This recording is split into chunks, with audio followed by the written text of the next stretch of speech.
Hey, welcome to Guy Shrink. I'm Bill Roman, the host here. Guy Shrink, the podcast where we talk about what keeps a guy awake at night.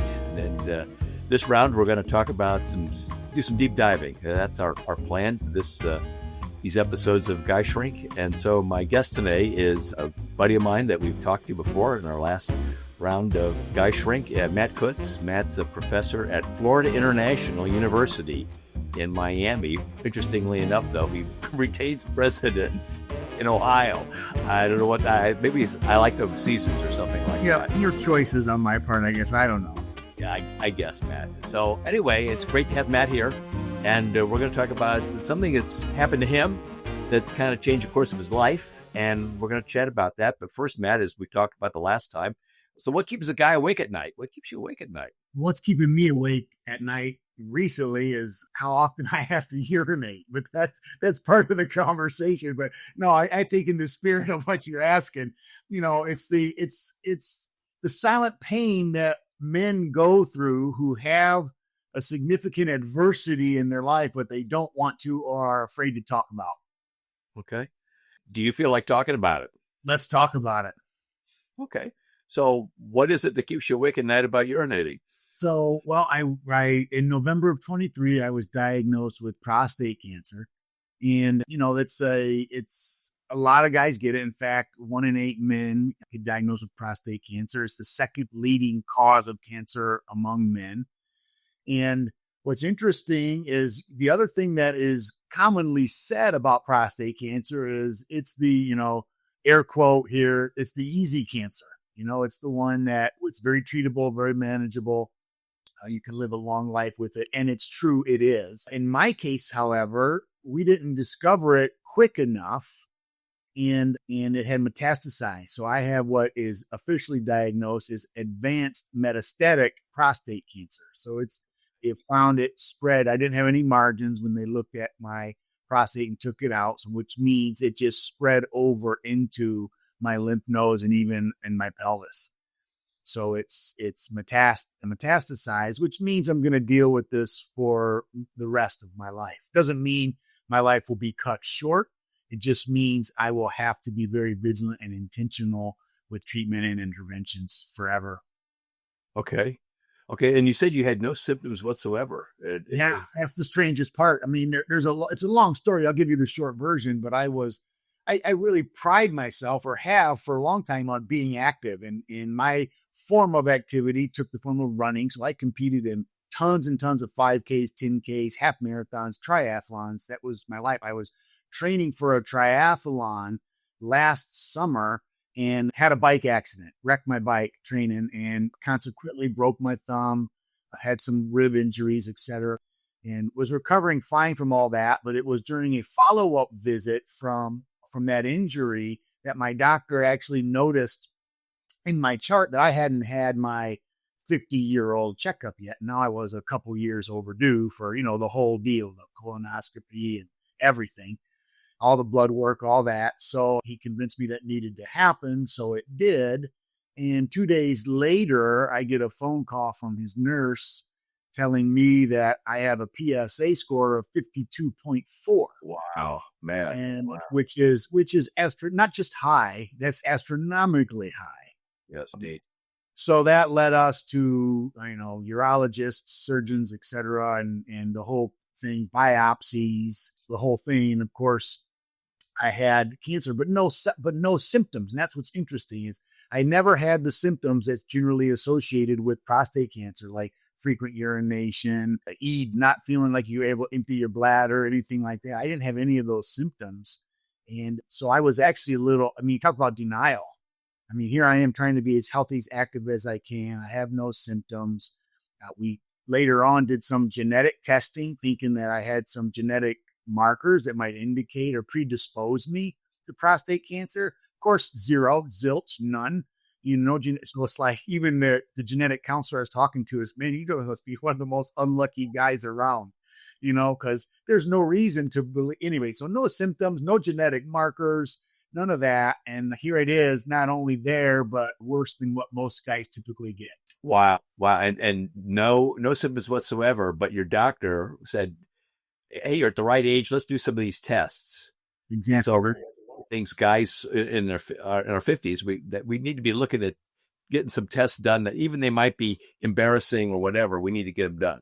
Yeah. And even if, yeah, especially when you don't feel it. I mean, that was the thing. That's why I put it off for the 2 years that I did, because I'm fine. I mean, I'm active, I'm healthy, I'm running, I'm satisfied, I'm traveling. I've got a very healthy, active sex life, all this stuff. I mean, it's great, and all to tell me that is like, what planet are you from? And so that's the real thing. And then, you ask me what keeps me up at night, and I begin to wonder how many other guys have this and don't know it. One of the things that's so interesting to me and makes me really sit back and take notice is right before that bike accident, I ran a 5K, and I've got a picture of me finishing that 5K.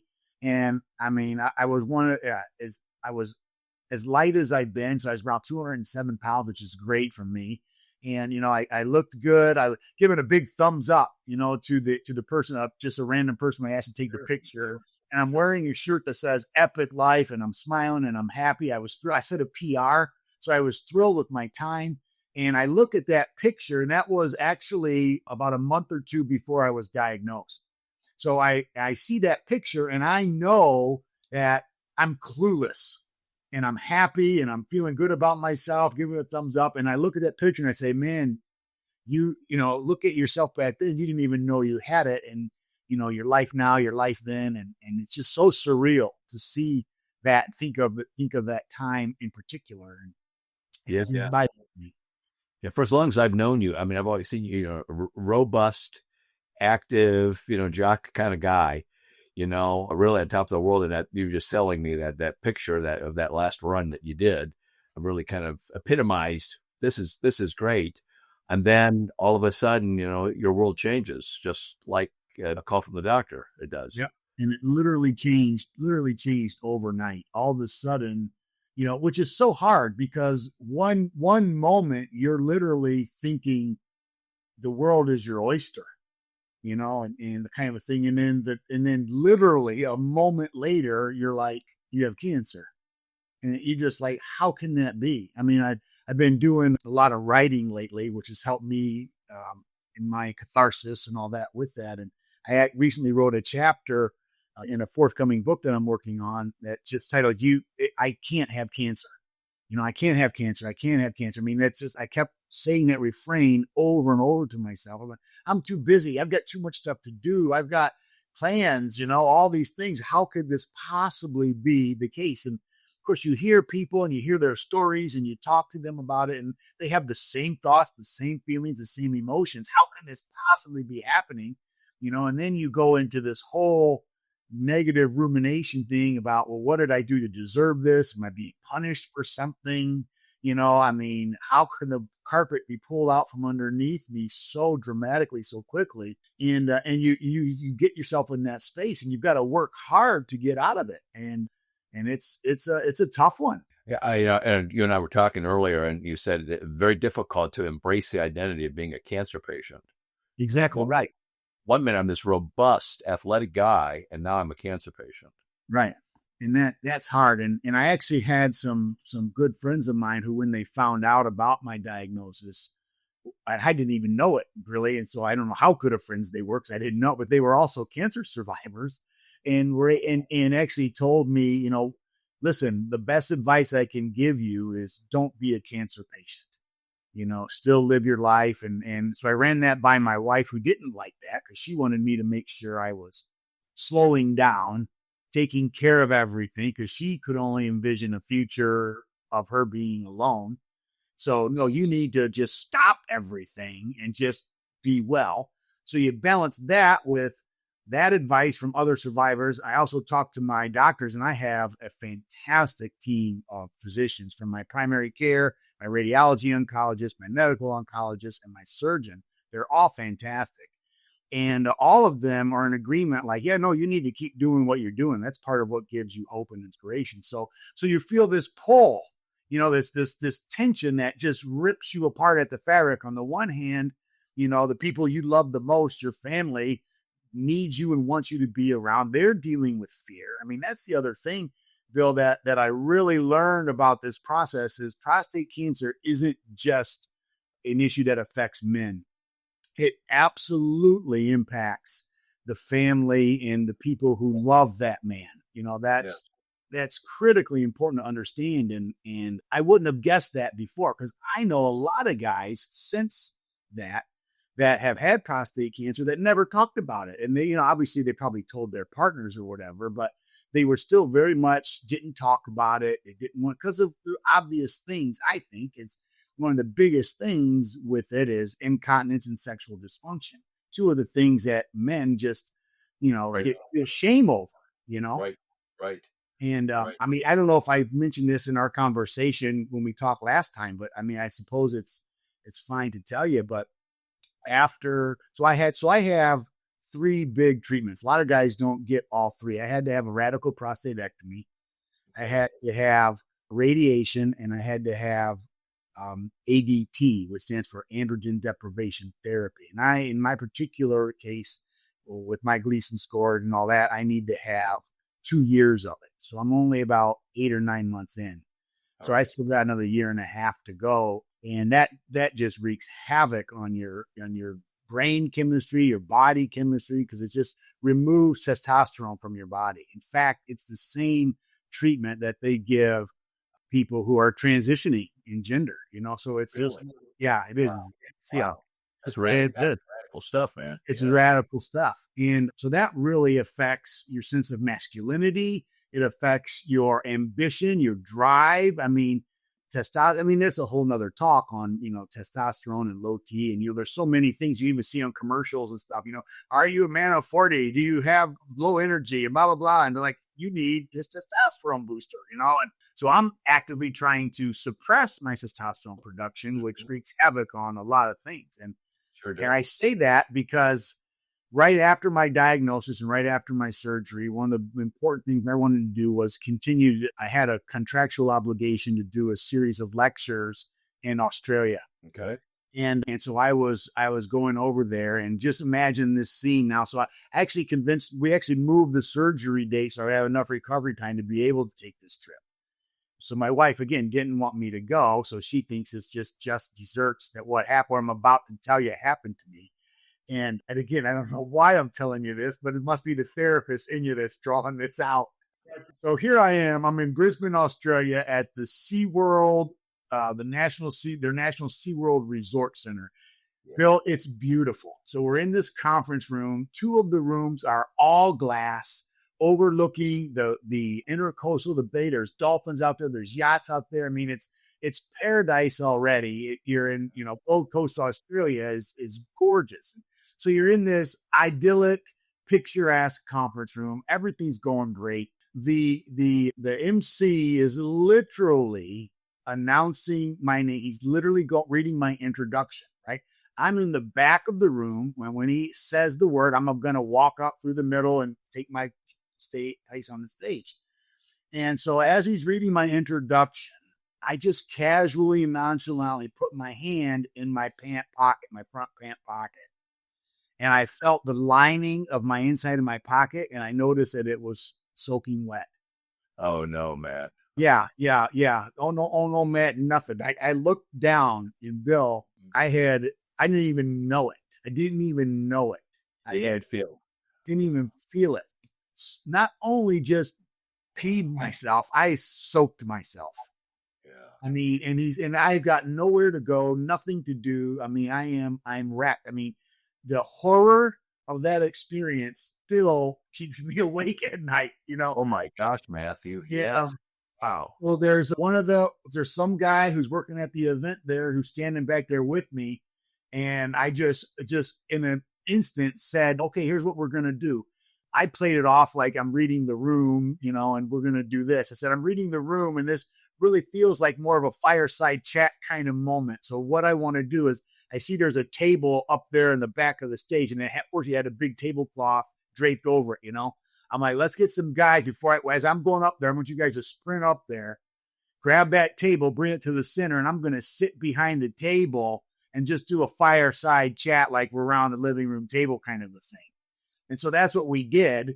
It went off without a hitch. Nobody actually knew. I told the guy afterwards. He's like, "Oh my God, I never even knew. I couldn't even tell you, or you played it off so well." But I'm sitting there and I did it was a 90-minute workshop lecture.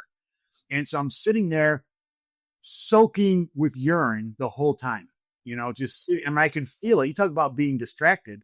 And those are the kinds of things. I mean, now looking back, it's funny, they always say, comedy is just trauma with time plus time, so now it's funny. I get that. And it's a great story to tell, but it's humiliating. And those are the types of things that why men don't talk about this, because that's what they fear. Yes. And it was horrible. I mean, yes.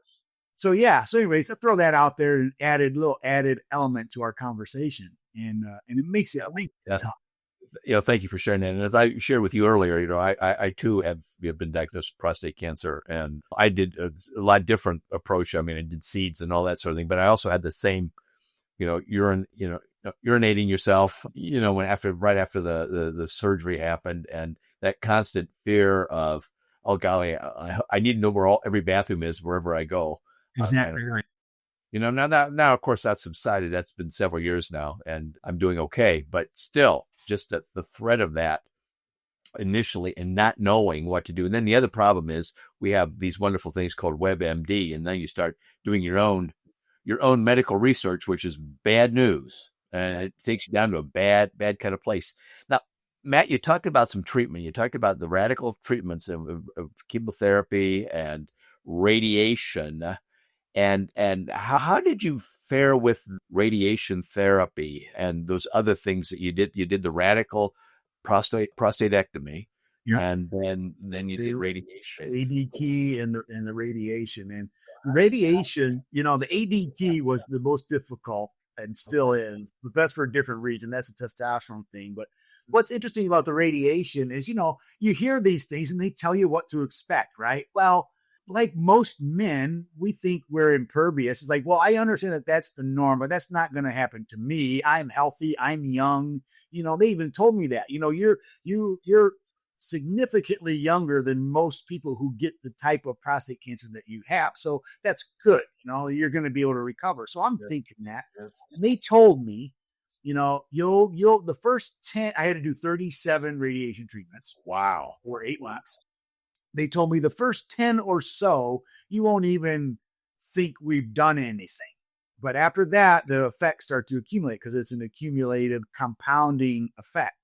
So I'm expecting that. So I make it through my first 10 to 12 treatments, and I've got very little, if any, side effects at all. So I'm thinking, all right, I'm doing better than the average person. In fact, I make it through about 26 to 27 treatments with hardly any side effects at all. So I've now told myself, I'm going to be one of these lucky guys who just has no side effects from the treatment. I'm just going to go through and all that. So that lowered my guard a little bit, and I got a little nonchalant and at any rate, felt good about it. And if it wasn't treatment 28 or 29, somewhere in there, that it just hit me like I ran into a wall. I all of a sudden begin to feel a tremendous amount of fatigue. The continence that I had worked so hard to regain, because I have been seeing a pelvic floor physical therapist who's also great, by the way. So I've been seeing that. So I've been working really hard to improve my continence and all that kind of stuff. All that I gained, I lost. I'm back to wearing full adult pull-ups again, and that kind of thing. And all of a sudden, I literally felt fine one day, and 3 or 4 days later, it's like all of a sudden I'm tired. I'm getting short of breath, just doing basic things like mowing my lawn, So I did what I know I shouldn't have now. And that's, I tried to prove my masculinity, So I'm like, no, I'm going to battle this thing head on. And I wasn't in denial because I knew what was going on, but I behaved as if I was. And I'm like, I'm putting in a new floor, So I told my wife, clear out the spare bedroom. I'm putting in the floor, closing the pool, and all the things, which requires something like 12 70-pound sandbags, putting the big tarp out, all that kind of stuff, moving and cooling. I can do all that. Heck yeah, man. Exactly. And I wanted to do it all in a weekend, of course. So that's what I did just to prove everybody wrong. And then I wake up, Sunday morning, and I'm just worthless. and I paid for it. And I actually still paid for it because that was only like 2 weeks ago.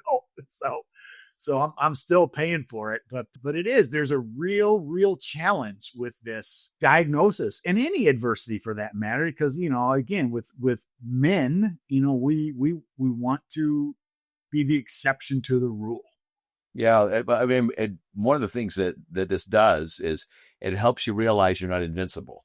Exactly. I mean, I really want to have help to do that, but it certainly has happened. Matt, one of the things that you said in your, I'm going to call it your treatment, is that you've been writing. You've been, you said you're writing a book, but you told me earlier that you like write 1,000 words a day. How has that helped you to manage? So what I did was I decided, I knew going in that this was going to be challenging. So I decided to do, I've done this in the past where I do what I call a 4x40 challenge, which is I do 4 things for 40 days. And then I just look and see what's happened in those 40 days. So I decided to do that again with my treatments. I knew I was going to be doing radiation. I knew I had to be locked down because it's the same place every day, every time. So I couldn't travel, couldn't go anywhere.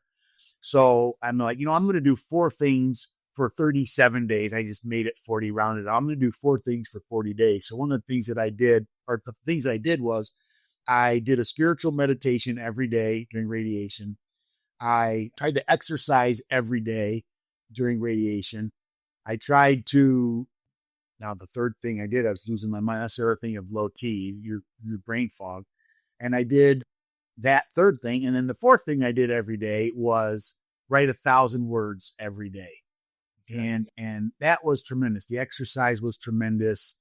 The spiritual meditation. Oh, and I did a video blog. That was the other thing. I made a little, matter of fact, I call it the prostate cancer radiation report. And every day after radiation, I posted a little thought on how I remember seeing that. Yeah. We put it on Instagram every day. So, but the 1,000 words things was incredibly cathartic. In fact, we're turning it into a book. A couple of days into it, we realized, being my wife and I, realized that this was a really helpful journey for me. So we started a GoFundMe campaign to raise money to get this book published when it's done. And our goal is about 25,000. We've raised 15 so far, so we're more than halfway there. And so we're working on that book, but that was really, really helpful. Just sitting down every morning before treatment, I woke up and I would go through the process of writing 1,000 words every day, just about my feelings, my emotions, memories that I had, the process I was going through, all of anything and everything was fair game. And I just put it down on paper. And now I'm going through the process of sorting that out and making it into a readable manuscript. But it was incredibly helpful.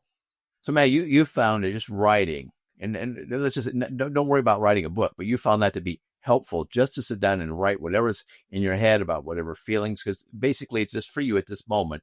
And that was a very helpful exercise. So you just write that down. Is that what you're saying? Exactly. And that's actually how I even remembered the story I just told you about the conference in Australia, and urinating all over myself. I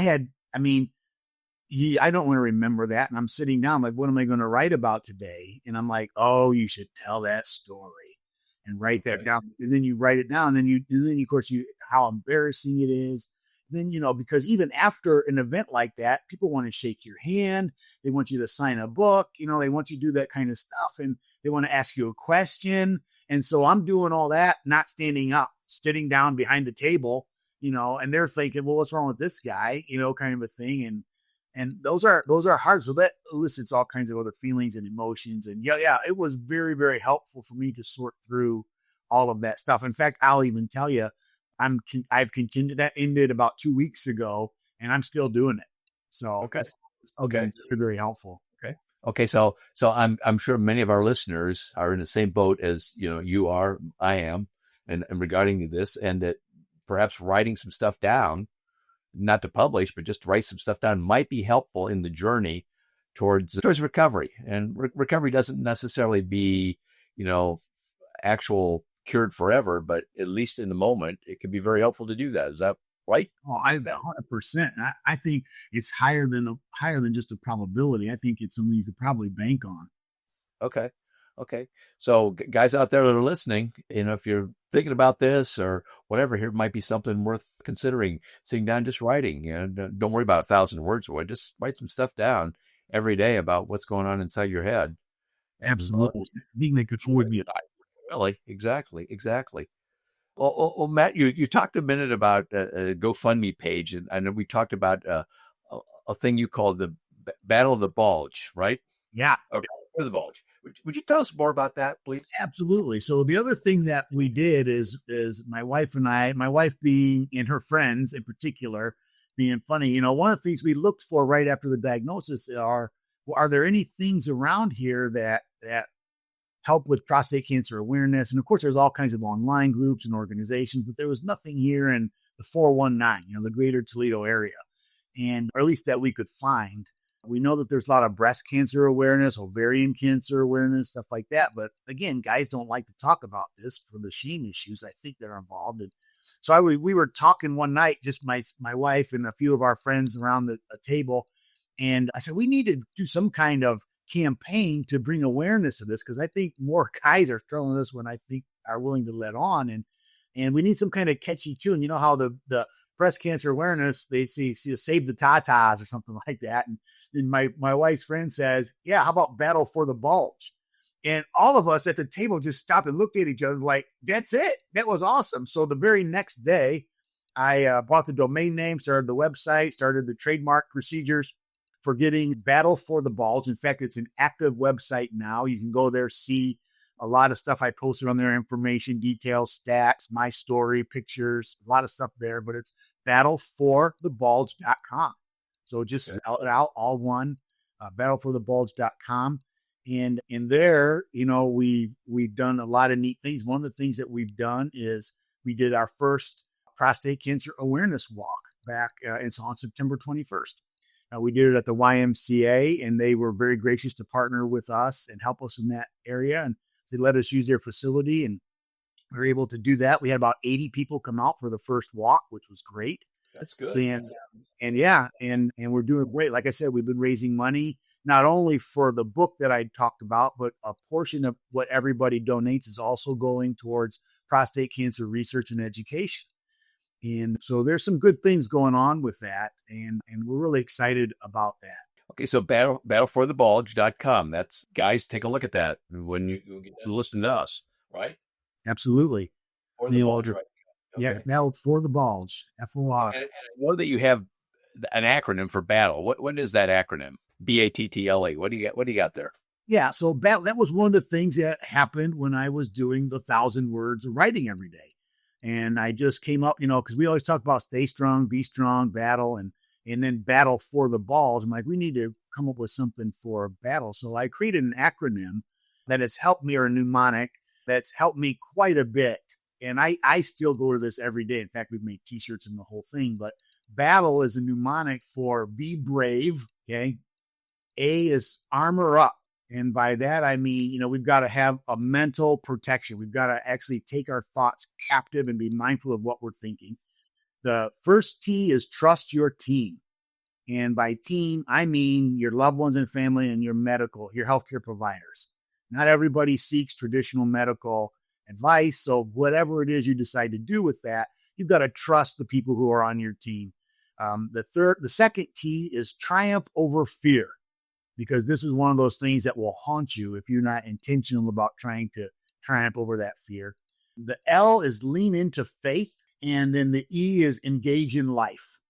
And so again, that's be brave, armor up, trust your team, triumph over fear, lean into faith, and engage in life and battle. And so those are the 6 action steps that I literally and consciously would go through every day and remind myself every day to do these things. And the book that I'm writing, in fact, is the working title so far. Of course, when a publisher gets a hold of it, they might change it. But right.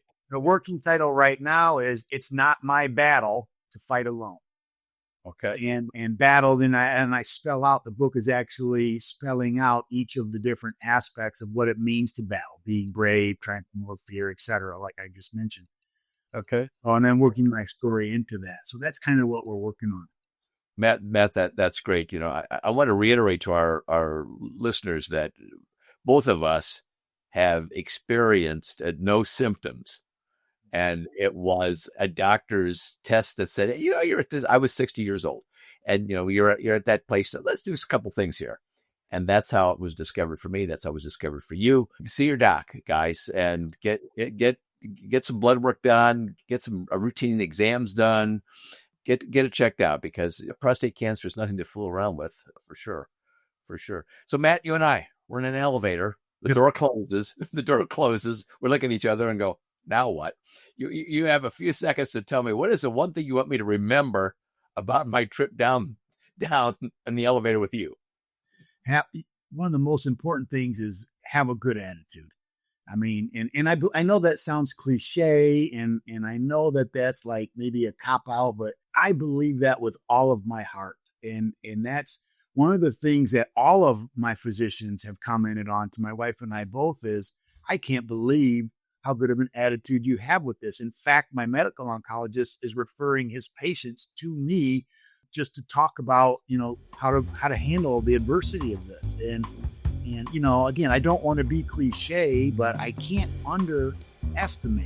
overstate how important attitude is in dealing with something like this. So it's, again, you've got to really battle and be intentional about having a good attitude and a good outlook.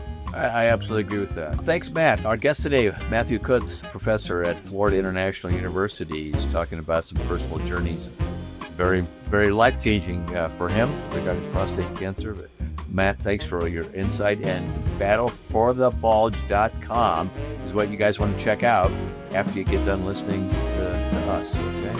Well, thank you again for listening to Guy Shrink. You can listen to Guy Shrink on wherever you get your podcasts. So have a great day, and we'll see you soon. Wait a minute. Maybe